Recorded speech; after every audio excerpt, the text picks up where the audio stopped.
Deus não manda juízo sem antes avisar. O juízo nunca é enviado sem avisar. No tempo de Noé, Deus ficou 100 anos avisando. E no tempo de Babilônia também foram muitos anos, Deus usando seus profetas, mas o povo não se converteu. E como o povo não se converteu, Babilônia invadiu. Jeremias vai profetizar com muita autoridade, com muita profundidade, o cativeiro de Babilônia. E ele acontece, Nabucodonosor, com toda a sua força, com toda a sua violência, entra em Jerusalém, fazendo brechas nos muros, queimando as portas a fogo.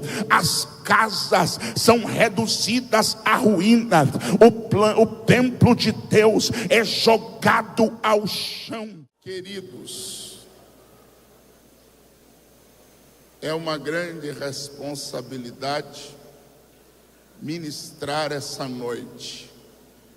E eu quero contar com a sua oração, intercessão.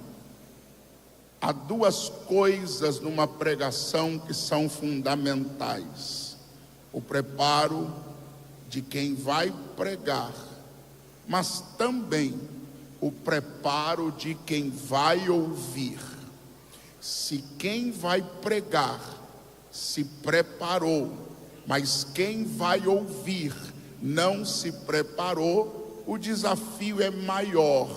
Mas eu creio que nesta noite nós estamos dizendo como salmista: preparado está, ó Deus, o meu coração. Preparado está, ó Deus, o meu coração. Então, só para nós darmos mais um start como crentes pentecostais, só quem está preparado para ouvir palavra dá mais um grito de glória a Deus aí.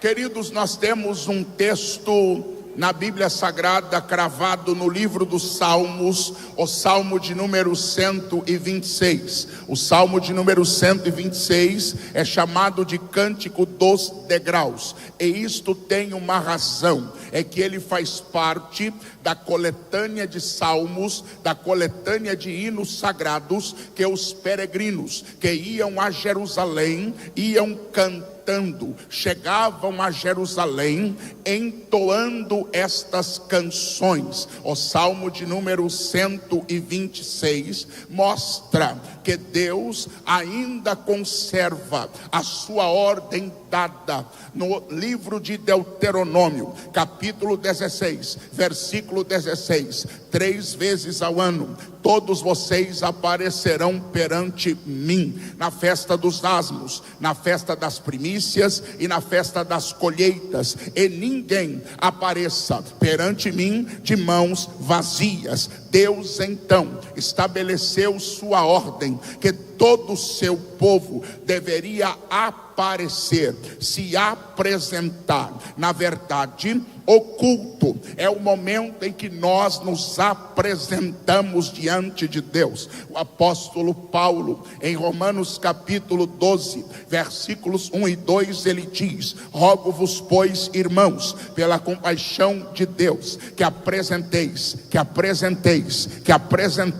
os vossos corpos em sacrifício vivo, santo e agradável a Deus, que é o vosso culto racional. Ou seja, eu me apresento diante de Deus para cultuá-lo. Assim, quem ia a Jerusalém ia entoando tais louvores para se apresentar diante de Deus. Mas temos aqui a historicidade do Salmo 126. Ele foi concebido no retorno do povo do cativeiro de Babilônia, o cativeiro babilônico, comandado por Nabucodonosor, que invadiu Jerusalém desde o ano 607 antes de Cristo até 587 antes de Cristo, numa invasão truculenta.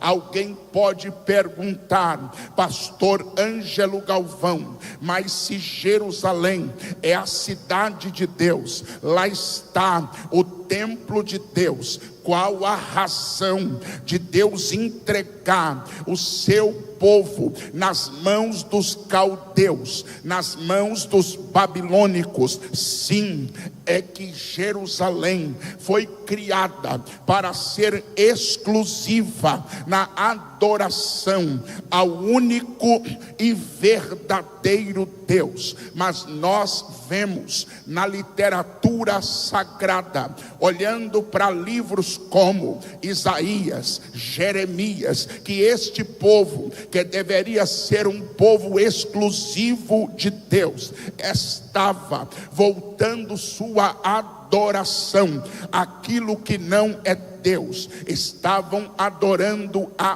Baal, a Azera, a Astarote, queimando seus filhos a Moloque, numa idolatria nefasta, despropositada. E Deus vai usar os profetas para redarguir o seu povo.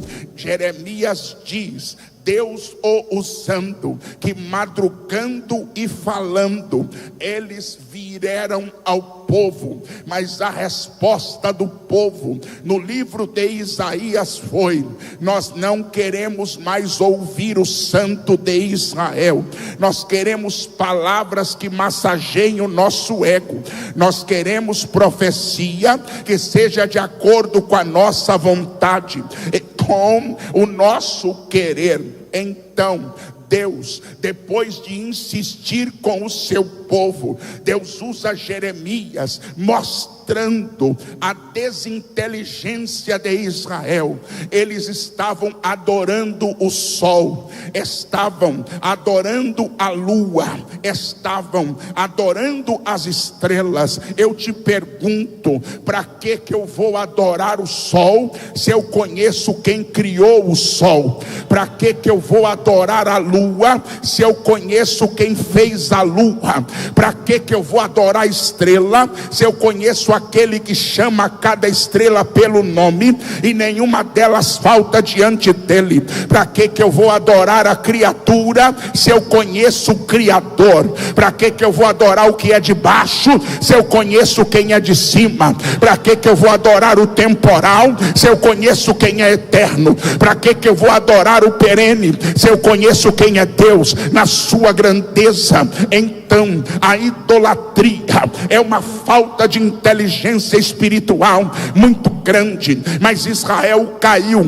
sucumbiu, e com a idolatria veio prostituição, e com a prostituição veio corrupção degenerada. Profetas se corromperam, sacerdotes se corromperam. Sim, Deus fala duro com o seu povo, mas o coração deles, como diz Ezequiel, os tornou numa nação rebelde, numa nação sem obediência a Deus. É como medida de correção e de juízo, porque Deus não manda juízo sem antes avisar. O juízo nunca é enviado sem avisar. No tempo de Noé, Deus ficou 100 anos avisando, e no tempo de Babilônia também foram muitos anos, Deus usando seus profetas, mas o povo não se converteu. E como o povo não se converteu,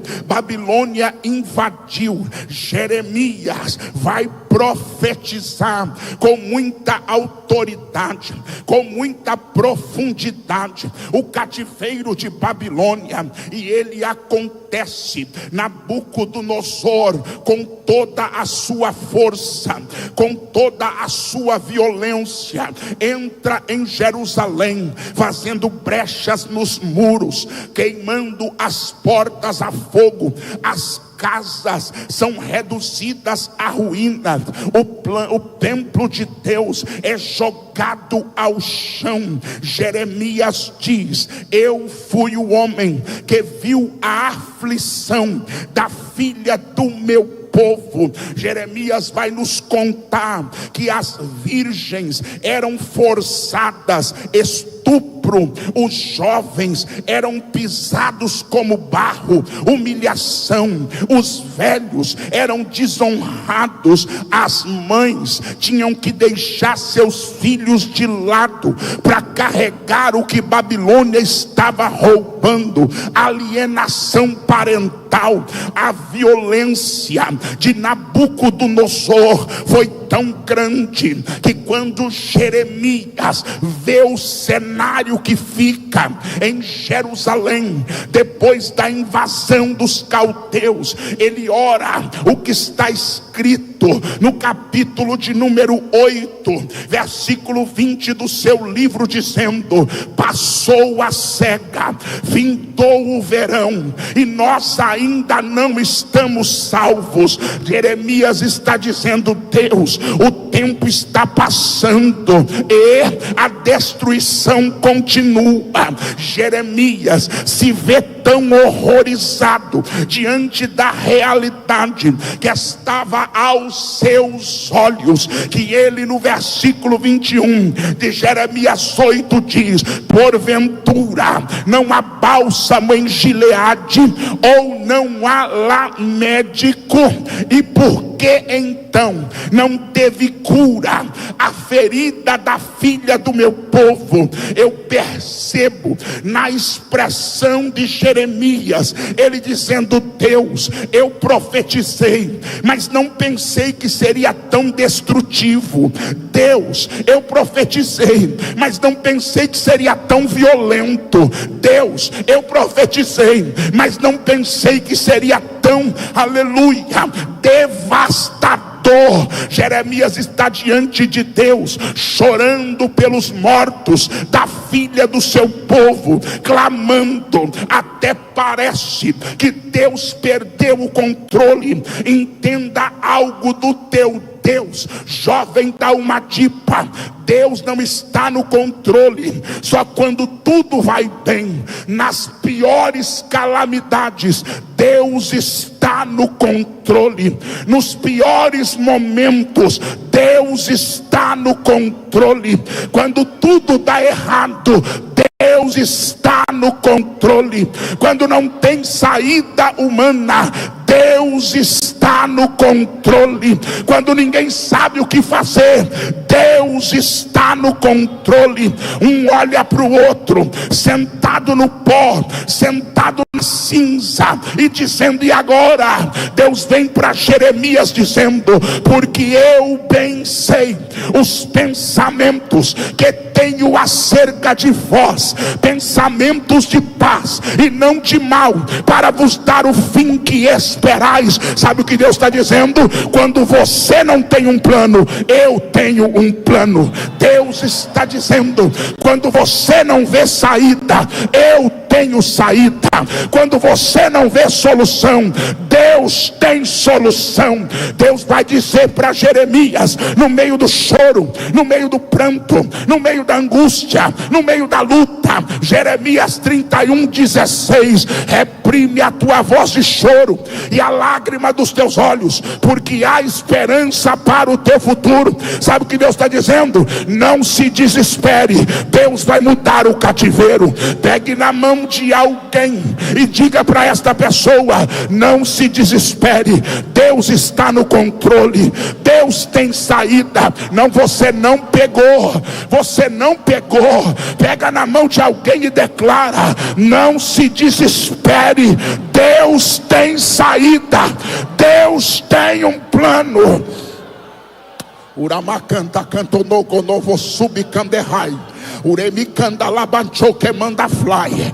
Deus vai dizer para Jeremias: reprime a tua voz de choro, enxuga as lágrimas dos teus olhos, porque o teu futuro já está preparado por mim.